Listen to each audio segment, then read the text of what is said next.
नमस्कार, मैं अशोक कुमार पांडे और स्वागत है आपका टीसीएच पर। हाजिर हूं मिडिल ईस्ट की सारी अपडेट्स लेकर। तो जो कुछ हुआ है ट्रंप के साथ, अभी सुप्रीम कोर्ट ने जिस तरह से पलटा है और उसके पहले भी जो कुछ चल रहा था, उसके बाद से ईरान के अंदर जंग कब शुरू होगी, अब इस सवाल को लेकर लगातार बातचीत हो रही है और लगातार ये अटकलें लगाई जा रही हैं कि ईरान पर हमला अब हुआ तब हुआ।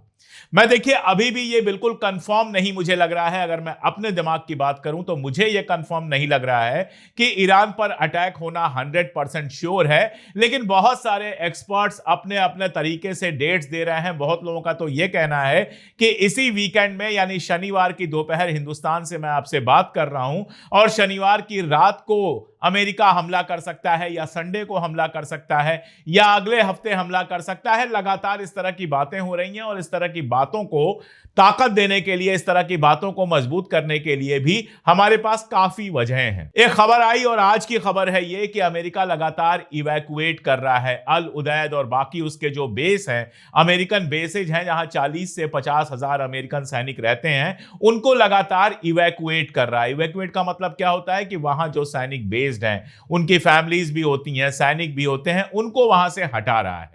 वजह क्या है? वजह यह है कि ईरान ने यूनाइटेड नेशंस को एक खत लिखा है और इस खत में यह बात साफ की है कि अगर हमारे ऊपर हमला होता है तो इजराइल और इजराइल के साथ साथ मिडिल ईस्ट में अमेरिका के जितने बेसेज हैं, चाहे वो सऊदी अरबिया में हो, चाहे वो जॉर्डन में हो, चाहे कहीं भी हो, बहरीन में हो, जहां भी बेसेज हैं, उन बेसेज पे हम हमला करेंगे और वो हमारे लेजिटिमेट टारगेट होंगे। वो हमारे ऐसे टारगेट होंगे जिन पर हमला करना हमारे हिसाब से पूरी तरह से सही होगा। ये यूनाइटेड नेशन को अमेरिका ने बता दिया है। तो अमेरिका का सबसे बड़ा रिस्क यही है कि अगर जंग शुरू होती है और इन ठिकानों पर हमला होता है तो 30-40 हजार अमेरिकन सैनिकों और उनके परिवार जो वहां पे कुछ के रहते हैं, वो सब की जान खतरे में पड़ सकती है। तो पहला जो इंडिकेशन मिल रहा है वो ये, हथियार तो लगा ही दिए हैं, ये हम जानते ही हैं कि वहां पर पहले से यूएसएस अब्राहम लिंकन पड़ा हुआ है, यूएसएस जॉर्ज बुश को भेजा जा रहा है, वो बहुत करीब पहुंच चुका है, जहाजें हैं, ये सब तो हम जानते ही हैं। लेकिन ये जो इवैक्यूएशन हो रहा है, इसने ये अंदेशा और बढ़ा दिया है कि हमला जल्दी हो सकता है। पिछली बार भी जब अमेरिका ने हमला किया था तो ये इवैक्यूएशन हुआ था। इसके अलावा पोलैंड सहित कई मुल्कों ने, यूरोपीय मुल्कों ने अपने जो नागरिक रह रहे हैं ईरान में, उनसे जल्द से जल्द ईरान खाली करके मुल्क अपने वापस लौट जाने को कहा है कि कल को ऐसे हालात हो सकते हैं कि आप वापस आ ही ना पाए। तो यह भी अंदेशे को बढ़ा रहा है। लेकिन मैं कहूं कि यह सब भी माहौल बनाने के लिए हो सकता है, ईरान के ऊपर प्रेशर बढ़ाने के लिए हो सकता है। कई तरह की खबरें आ रही हैं। एक खबर यह आ रही है कि ईरान ने विटकाफ से कहा कि ठीक है, हम अगले 3 साल तक एटॉमिक जो हमारा चल रहा है, काम चल रहा है रिएक्टर का, वो हम बंद कर देंगे और उसके बाद 3.6% पर अपनी जो यूरेनियम एनरिचमेंट है उसको हम रोक देंगे। ये बातें यहां तक मानने को ईरान तैयार हो गया। ये एक बात आ रही है, ईरान की तरफ से नहीं आ रही है, और उस पर विटकाफ नहीं माना, बोला इतने से नहीं होगा वगैरह वगैरह। ट्रंप कह रहा है 10 दिन का वक्त दिया गया है। ईरान का कहना है कि 10 दिन के अंदर वो रिटर्न में प्रपोजल देगा कि वो क्या कर सकता है और क्या नहीं कर सकता है। ईरान लगातार इस बात को कह रहा है कि मिसाइल्स वाला, बैलिस्टिक मिसाइल्स वाला मामला मानने को हम तैयार नहीं है। हमास वगैरह की मदद रोकने का जो मामला है वो मानने को तैयार नहीं है। एटॉमिक बम हमको बनाना नहीं है, हम एटॉमिक बम बनाना ही नहीं चाहते हैं, इसलिए एटॉमिक वाले मामले में हम समझौता करने को तैयार हैं। यहां तक कि आरागची का यह बयान आया कि 0% एनरिचमेंट की हमारे ऊपर कोई शर्त नहीं रखी गई है। अब देखिए अमेरिका को कैसी डील चाहिए, ट्रंप कैसी डील पर खुश हो सकता है, इस बात को समझने के लिए ट्रंप को समझने की कोशिश करनी पड़ेगी। ट्रंप बेसिकली कोई ऐसी डील चाहेगा, और खास तौर पर तब जब सुप्रीम कोर्ट में टैरिफ वाले मामले पर उसकी जबरदस्त बेइज्जती हो चुकी है, तो ट्रंप कोई ऐसी डील चाहेगा जिसको अपनी जनता के बीच में बड़ी जीत बता सके। मैं आपको लगातार यह बात कह रहा हूं कि एक प्रपोजल जिस पर बाहर बात नहीं हो रही है, लेकिन वो प्रपोजल है, वो ये है कि ईरान के जो तेल के अड्डे हैं, गैस के अड्डे हैं, यहां अमेरिका को थोड़ा बहुत साझेदारी दे दी जाए। अमेरिका को उसके बिजनेस में शामिल कर लिया जाए, वहां से 5%, 6% कमीशन अमेरिका को जाने लगे। ट्रंप बिजनेसमैन है और उसको पैसा मिलेगा तभी वो सबसे ज्यादा खुश होगा। जहां से उसको पैसा मिला उससे वो खुश हुआ और उसको वो बेच पाएगा अपने अमेरिका में, अपने लोगों से कह पाएगा, क्योंकि ट्रंप के सामने बहुत सारे संकट हैं। टैरिफ के मामले पे तो मुंह की खाई, इसके बाद जाना है मिड टर्म इलेक्शन में, वैसे ही उसके जो परिणाम हैं वो बहुत अच्छे दिखाई नहीं दे रहे।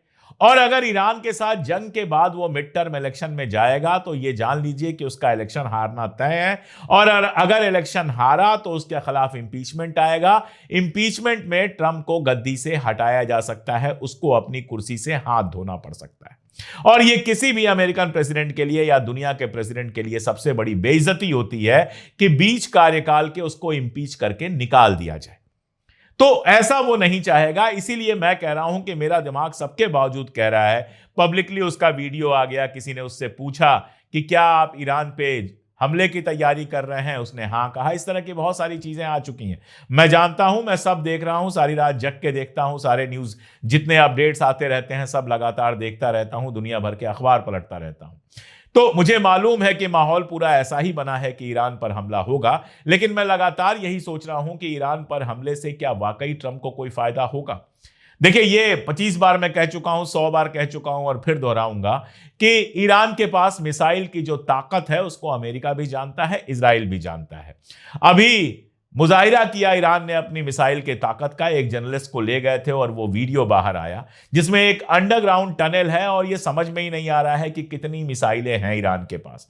हकीकत यही है कि दुनिया में किसी को नहीं पता है कि ईरान के पास वाकई कितनी मिसाइलें हैं। आप याद कीजिए, लारिजानी ने कहा था कि पिछली बार तो हमने केवल 5% मिसाइलों का इस्तेमाल किया था और 5% मिसाइलों के इस्तेमाल से 6% इजराइल बर्बाद हो गया था। ईरान के पास बड़ी संख्या में सस्ते ड्रोन्स हैं और ईरान का यह कहना है कि अगर हमला हुआ तो जो जंगी जहाज लगे हुए हैं, यूएसएस जो 2 लगे हुए हैं, उन जहाजों पर वो ड्रोन और मिसाइल से हमला करेगा, उन दोनों को डुबो देगा। मान लीजिए ऐसा करने में ईरान कामयाब होता है, और मैं ये नहीं कह रहा हूं ईरान का नुकसान नहीं होगा। मैं उन लोगों में से नहीं हूं जो यहां बैठ के बोलूं कि ईरान इतना मजबूत है कि अमेरिका उसका कुछ नहीं कर पाएगा। ऐसा नहीं होगा, ईरान का भी जबरदस्त नुकसान होगा। लेकिन फर्ज कीजिए कि इस नुकसान के साथ एक भी जंगी जहाजी जो बेड़ा है वो डूब जाता है अमेरिका का, 2-4 बेसेस बर्बाद हो जाते हैं और 15-20% इजराइल तबाह हो जाता है। अगर इतना भी होता है तो भयानक रूप से इसको अमेरिका की हार कहा जाएगा। अमेरिका अभी तक जो खबरें फैला रहा है, जो खबरें फ्लोट की जा रही हैं अमेरिका के जर्नलिस्टों द्वारा, वो ये हैं, एक्सियास खास तौर पे मैंने आपसे बताया कि बराक राबिट जो है वो इस समय पूरी तरह से अमेरिका और इजराइल का एजेंडा चला रहा है। तो उसके यहां से जो खबर आई है, जो सूत्रों पे हमेशा आधारित होती है, कौन से सूत्र हैं कभी बताया नहीं जाता है, उसमें यह कहा गया कि ट्रंप के सामने यह अल्टरनेटिव दिया गया है कि खामनेई, अली खामनेई साहब और उनके बेटा मुस्तफा खामनेई को निशाना बना के मार दिया जाए। देखिए, यह अमेरिका कर सकता है, अमेरिका ने पहले भी किया है। लेकिन ईरान को भी जब पता है कि अली खामनेई साहब पे सबसे पहले निशाना बनाया जाएगा, तो यह तय मानिए कि ईरान ने सबसे ज्यादा सिक्योरिटी की कोई व्यवस्था की होगी तो वो अली खामनेई के लिए की होगी। जो अपने सबसे सुरक्षित बंकर होंगे, लगातार उसमें उनको ट्रांसफर किया जा रहा होगा, इस बंकर से उस बंकर में, एक जगह वो रुक नहीं रहे होंगे। ईरान भी पूरी तरह से लगा होगा अली खामनेई को बचाने के लिए। ऐसे में अगर मान लीजिए अमेरिका हमला करता है निशाना बना के और वो हमला चूक जाता है, उस हमले में खामनेई साहब को कुछ नहीं होता है, तो हार किसकी मानी जाएगी? अमेरिका की मानी जाएगी। ईरान में मान लीजिए सारी जंग चलती है 15 दिन, 1 महीना, 2 महीना और उसके बाद सरकार नहीं बदल पाते हैं, यह हार किसकी मानी जाएगी? अमेरिका की मानी जाएगी। अगर मान लीजिए ईरान का 10-12% तबाह भी कर देते हैं और सरकार नहीं बदल पाते हैं, तो यह ईरान की जीत मानी जाएगी, अमेरिका की हार मानी जाएगी, क्योंकि अमेरिका दावा कर रहा है कि 10 से 15 दिन में हम ईरान को खत्म कर देंगे। और सब जानते हैं कि यह दावा चलने वाला नहीं है। और आप देखिए, ब्रिटेन ने साफ साफ कह दिया है कि हम इस जंग में शामिल नहीं हैं। ब्रिटेन जो अमेरिका की हर जंग में शामिल रहा है। असल में सारा मामला है, डिएगो गार्सिया करके एक आइलैंड है और यह हिंद महासागर में आइलैंड है। इस आइलैंड पर चाहता था अमेरिका कि वो अपनी आर्मी को उतारे और यहां से हमला करे ईरान के ऊपर, यहां पर बेस बनाए। अब ब्रिटेन ने साफ साफ मना कर दिया कि हम डिएगो गार्सिया आपको इस्तेमाल नहीं करने देंगे। इसका मतलब क्या है? इसका मतलब यह है कि ब्रिटेन भी अभी बहुत बड़ा रिस्क ईरान के चक्कर में लेने वाला नहीं है।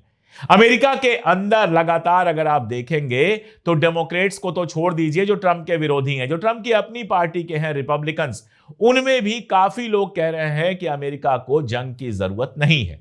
अमेरिका की इकॉनमी बिल्कुल तबाह है। 4.5% की ग्रोथ ये चाहते थे, 4.5% की ग्रोथ इन्होंने प्रेडिक्ट की थी कि होगी, लेकिन पहले क्वार्टर में जो ग्रोथ हुई है वो केवल 1.5% की हुई है। और ये तो तब है जब इतना ज्यादा टैरिफ बढ़ा दिया गया। अब टैरिफ भी कम हो गया है और अमेरिका की इकॉनमी पूरी तरह से तबाही के कगार पर लगातार चल रही है, आज से नहीं चल रही है। कर्जा बढ़ता जा रहा है, ग्रोथ रेट घटती जा रही है। ऐसे में ईरान की जंग में बिलियंस ऑफ डॉलर खर्च होंगे और उसके हिसाब से कोई बड़ी सफलता नहीं मिली तो यह अमेरिका के लिए खतरनाक होगा। इसलिए अमेरिका की ज्यादातर जो आबादी है वो नहीं चाहती कि जंग हो। इसलिए मैं बार बार कह रहा हूं कि ट्रंप ने अगर अभी तक कोई फैसला नहीं लिया है तो उसके पीछे दो वजह हैं। पहली बात तो यह कि शायद इस बात को लेकर वो मुतमईन नहीं है कि ईरान की जंग तुरंत जीती जा सकती है, और दूसरी बात यह कि वो इंतजार कर रहा है कि ईरान से कोई ऐसा प्रपोजल आ जाए समझौते का जिसको अपनी जीत बनाकर वो पेश कर सके। और मुझे लगता है ईरान को इस मौके का फायदा उठाना चाहिए। जंग होगी तो ईरान जबरदस्त जवाब देगा, लेकिन अगर इस मौके का फायदा उठाकर ईरान अमेरिका के साथ कोई डील कर लेता है तो यह भी बहुत मजेदार होगा। जहां तक इजराइल का सवाल है, इजराइल तो मरा जा रहा है इस बात के लिए कि किसी भी तरह से जंग हो जाए। इजराइल ने भी अपने यहां जितने तरह की तैयारियां होती हैं सब करना शुरू कर दिया है। आर्मी को तैयार कर दिया है, बाकी सब तैयार कर दिया है। उसको लग रहा है कि बस जंग हो ही जाएगी, और उसको लग रहा है तो यूं ही नहीं लग रहा होगा, उसको इशारा भी किया होगा। असल खेल जो देखना है वो मिडिल ईस्ट की कंट्रीज का देखना है, अरब नेशंस का देखना है। और उस खेल को दिखाने से पहले, उस खेल को देखने से पहले ये जानना जरूरी होगा कि इजराइल उनके बारे में क्या सोचता है। आपने हक्काबी का नाम सुना हुआ है। हक्काबी यहूदी हैं और अमेरिका के राजदूत हैं इजराइल में, लेकिन कई बार लगता है कि इजराइल के स्पोक्स पर्सन हैं। अमेरिका से ज्यादा मोहब्बत उनको इजराइल से है। टकर कार्लसन बहुत फेमस जर्नलिस्ट हैं, यूट्यूबर हैं, दुनिया भर में जाते रहते हैं, शानदार इंटरव्यूज करते रहते हैं। पुतिन का इंटरव्यू किया है और भी जाने किसका किसका इंटरव्यू किया है। वो गए हुए थे इजराइल, और इजराइल में उन्होंने माइक हक्काबी का इंटरव्यू किया। हक्काबी से जब टकर कार्लसन ने पूछा कि आखिर इजराइल किस हक से यहां पर है, तो वही जवाब दिया गया कि भगवान ने कहा था, गॉड ने कहा था कि यह इलाका तुम्हारा होगा। तो हक्काबी ने कहा कि अगर उस किताब को सही मान लें तब तो नील नदी से लेकर यूफ्रेटस तक पूरा इलाका इजराइल को दिया गया था। तो हक्काबी ने कहा कि हां, अगर इस पूरे इलाके पर भी इजराइल कब्जा कर ले तो हमें कोई दिक्कत नहीं है। आपके सामने मैंने वो नक्शा रख दिया है। अगर इस पूरे इलाके पर अमेरिका की मदद से इजराइल कब्जा कर ले तो भी हक्काबी को कोई दिक्कत नहीं है। इसमें 6 अरब मुल्क आते हैं, आप देख लीजिए। इसमें जॉर्डन भी है, इसमें इजिप्ट भी है, इसमें सऊदी अरबिया भी है, लेबनान भी है, सीरिया भी है। 6 मुल्क हैं जो आते हैं, जिसके बारे में हक्काबी कह रहा है कि अगर इन सब पे कब्जा कर ले इजराइल तो भी हमें कोई दिक्कत नहीं है। इसका मतलब क्या है? इजराइल की भूख ईरान को हराकर खत्म नहीं होगी। इजराइल की भूख फलस्तीन पर कब्जा करके पूरी नहीं होगी। इजराइल की भूख तब पूरी होगी जब लगभग 70% मिडिल ईस्ट पर वो कब्जा कर ले, जिसमें सऊदी अरबिया का भी इलाका है, मिस्र का भी इलाका है, इजिप्ट का भी इलाका है, जॉर्डन है, लेबनान को पूरा पूरा खा जाना है, सीरिया को तकरीबन पूरा खा जाना है। इन सारे मुल्कों पर कब्जा करने के बाद शायद इजराइल की भूख मिटे, या फिर बचा कुचा जो मिडिल ईस्ट है वो भी इजराइल कब्जा करना चाहे। यह बात मिडिल ईस्ट को समझनी चाहिए। उसके लिए इजिप्ट बहुत बड़ा खतरा है क्योंकि इजिप्ट की सेना मजबूत है। उसके लिए टर्की बहुत बड़ा खतरा है क्योंकि टर्की की सेना मजबूत हो रही है। उसके लिए सऊदी अरबिया भी बहुत बुरा है क्योंकि गाहे बगाहे वो फलस्तीन के सवाल उठाता रहता है। उसके लिए कौन अच्छा है? उसके लिए सिर्फ यूएई अच्छा है, जिसके बारे में कुछ दिन पहले नेतन्याहू ने कहा था कि मैं यूएई से बहुत खुश हूं क्योंकि जो कुछ हमने कहा वो सब यूएई ने किया, कई बार उससे ज्यादा किया। तो यूएई के अलावा पूरा मिडिल ईस्ट जो है फिलहाल उसके लिए बुरा है, और कल को जब बाकी सब पर कब्जा हो जाएगा तो वो यूएई को भी नहीं छोड़ेगा। इस बात को आप नोट कर लीजिएगा। अब जो बात यहां बैठे बैठे मुझे पता है, या आपको पता है, या दुनिया भर के एक्सपर्ट्स को पता है, क्या वो मिडिल ईस्ट के लीडर्स को नहीं पता है? क्या सऊदी अरबिया के लीडर नहीं जानते कि इजराइल की निगाह उनकी जमीन पर भी है? क्या सीरिया के लीडर नहीं जानते? क्या जॉर्डन के लीडर नहीं जानते? क्या इजिप्ट के लीडर नहीं जानते? सब जानते हैं। बस अपनी अय्याशी के चक्कर में अमेरिका के हाथों अपनी रीढ़ की हड्डी जिस तरह से रख चुके हैं, कुछ बोलने की हिम्मत नहीं जुटा पाते। यही वजह है कि अगर ईरान कमजोर होता है इस जंग में, अगर ईरान हारता है इस जंग में, तो अगला number in middle east countries में से किसी कंट्री का होगा, और तब कोई नहीं होगा जो इनके हक में बात कर सके, कोई नहीं होगा जो इजराइल को इन पर कब्जा करने से रोक सके। अमेरिका किसी भी हाल में फाइनली इजराइल के साथ ही खड़ा होगा। तो ये मिडिल ईस्ट कंट्रीज इस जंग को रुकवाने के लिए क्या कुछ कर रहे हैं, ये भी बहुत इंपॉर्टेंट है, क्योंकि मेरी अपनी समझ है कि फुल फ्लेज वार तो कतई ये नहीं चाहेंगे। छोटी मोटी झड़प शायद ये चाहें कि छोटी मोटी झड़प हो जाए ताकि ईरान थोड़ा सा कमजोर हो जाए, लेकिन ईरान कई बार क्लियर कर चुका है कि छोटी बड़ी झड़प नहीं होगी, जब जंग होगी तो पूरी जंग होगी। उधर बोर्ड ऑफ पीस की मीटिंग हुई अमेरिका में। मैं तो उसको बोर्ड ऑफ थीव्स कहता हूं, लुटेरों का बोर्ड, जो फलस्तीन को लूटने के लिए बनाया गया है। बाकी सब तो जो इसमें हुआ वो हुआ, ट्रंप बात सुनते सुनते सो गया। लेकिन इस बोर्ड ऑफ पीस की मीटिंग में न्यूक्लियर वेपन रखने वाले इकलौते मुस्लिम मुल्क पाकिस्तान के राष्ट्रपति शहबाज शरीफ का जो बर्ताव था, वो देखकर किसी को भी शर्म आनी चाहिए। मैं तो साउथ एशिया का हूं, इतने पर ही मुझे शर्म आ रही है। अगर आप अरब हैं या पाकिस्तानी हैं तो वाकई आपको शर्म आनी चाहिए। जब ट्रंप सामने खड़ा था तुरंत उन्होंने सलाम कर दिया। एक बार मीटिंग में ट्रंप ने बोलते बोलते उनका नाम लिया तो तुरंत ऐसे खड़े हो गए जैसे ट्रंप के गुलाम हो। और जिस ट्रंप ने यह दावा किया कल रात को कि सीरिया पर अल जोलानी का कब्जा मैंने करवाया है, जो ट्रंप गजा के अंदर क्या क्या हुआ उन सब में शामिल है, उस ट्रंप के बारे में खड़े होकर कहते हैं कि वो तो अमन का पैगंबर है। ये शहबाज शरीफ है, और इन शहबाज शरीफ के ऊपर अगर गजा के लोग या कोई और भरोसा कर रहा है कि इजराइल के खिलाफ या अमेरिका के खिलाफ ये बोलेंगे या कभी कोई मदद करेंगे, तो फिर इन वीडियोस को देखने के बाद उसके समझ में आ जाना चाहिए कि शहबाज शरीफ गद्दी पर क्यों है। और जब आप ये याद करें कि शहबाज शरीफ गद्दी पर क्यों हैं, तो आप इमरान खान को भी याद कर लें कि वो गद्दी से क्यों हटाए गए। इजराइल की कोशिश है कि मुसलमानों को लड़ाओ। ये जितनी आग लगी हुई ना मुसलमान दुनिया में, आप इसके पीछे कहीं ना कहीं जाएंगे तो इसराइल होगा, क्योंकि इसराइल की बड़ी सिंपल कोशिश ये है कि वो ये आपस में लड़ते रहें और ये कमजोर होते रहें।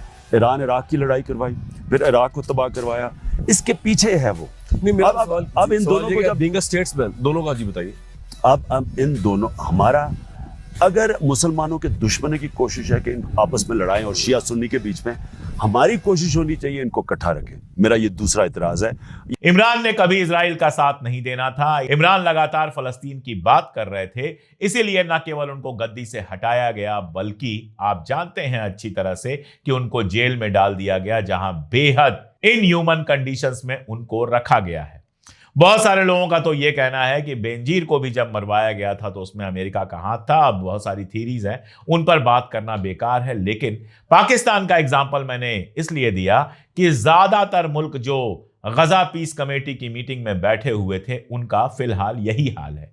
सोचिए, गजा में अब सिक्योरिटी की बात हो रही है कि गजा की सिक्योरिटी होगी, कौन देखेगा? 20,000 सैनिक होंगे आईडीएफ के, यानी इजराइल के 20,000 सैनिक वहां पर होंगे। इसके अलावा Indonesia, Morocco, Kazakhstan, Kosovo, Albania के सैनिक वहां पर होंगे, और जो पुलिस फोर्स होगी वो इजिप्ट और जॉर्डन की होगी। तो गजा पर कॉन्फ्रेंस होती है, उसमें गजा का एक आदमी नहीं होता है। गजा के सिक्योरिटी की बात होती है, इसमें गजा का एक आदमी नहीं होगा। तो फिर काहे की आजादी की बात कर रहे हैं, काहे की फलस्तीन की बात कर रहे हैं? दरअसल गजा में सिर्फ इजराइल का काम आसान किया जा रहा है, सैनिक लगाए जा रहे हैं ताकि फलस्तीनी दोबारा उठकर अपने मुल्क की आजादी की डिमांड ना कर सके। और ईरान चूंकि इन फलस्तीनियों के साथ शुरू से है, इसलिए अमेरिका की निगाह में खटकता है, इसीलिए इजराइल की निगाह में खटकता है। खैर, ईरान न तो हमास है न हिजबुल्लाह है। हिजबुल्लाह की बात चली है तो लेबनान का भी एक छोटा सा किस्सा आपको सुना ही दूं। लेबनान पर कल ईरान ने हमला किया, काफी लोग मारे गए। एक तस्वीर आपको दिखाता हूं, ये पूरी फैमिली पूरी तरह से खत्म कर दी गई। और लेबनान के प्राइम मिनिस्टर ट्विटर पर एक बयान लिखकर रह गए कि यह गलत है, हमारे ऊपर हमला नहीं होना चाहिए। कुछ दिन पहले मैंने आपको दिखाया था कि जब वो गए थे साउथ लेबनान, किसी ने पूछ लिया था कि तुम जब हमें रोक नहीं पा रहे हो, हमारे ऊपर हमला नहीं रोक पा रहे हो, हमारी सुरक्षा नहीं कर पा रहे हो, तो हिजबुल्लाह से हथियार किस मुंह से मांग रहे हो? तो खामोश होकर कार में बैठकर चले गए थे। तो ये जो अमेरिका के पिट्ठू जितने लीडर्स अरब में लीडर बन के बैठे हुए हैं, ये अपनी जनता की भी रक्षा नहीं कर सकते, ये सिर्फ अपने पैसों की रक्षा कर सकते हैं, अपनी कुर्सियों की रक्षा कर सकते हैं। और अगर ये जंग 2-4 दिन 10 दिन में होती है तो इनमें से बहुतों की विदाई इस जंग के बाद तय है। देखिएगा मिडिल ईस्ट का चेहरा हमेशा के लिए कैसे बदल जाएगा। तब तक जो जो अपडेट्स आती रहेंगी मैं कोशिश करूंगा वो सारी अपडेट्स आपको करता रहूं, बताता रहूं मैं आपको। मैं तो यही मनाऊंगा कि रमजान का जो पाक महीना है उसमें किसी तरह की जंग शुरू ना हो। मैं तो यही मनाऊंगा कि कोई डील हो जाए ताकि मिडिल ईस्ट में शांति बनी रहे। लेकिन मेरे या आपके मनाने या दुआ करने से क्या होगा? आजकल तो होता वही है जो शैतान चाहते हैं। आज के लिए इतना ही, बहुत शुक्रिया।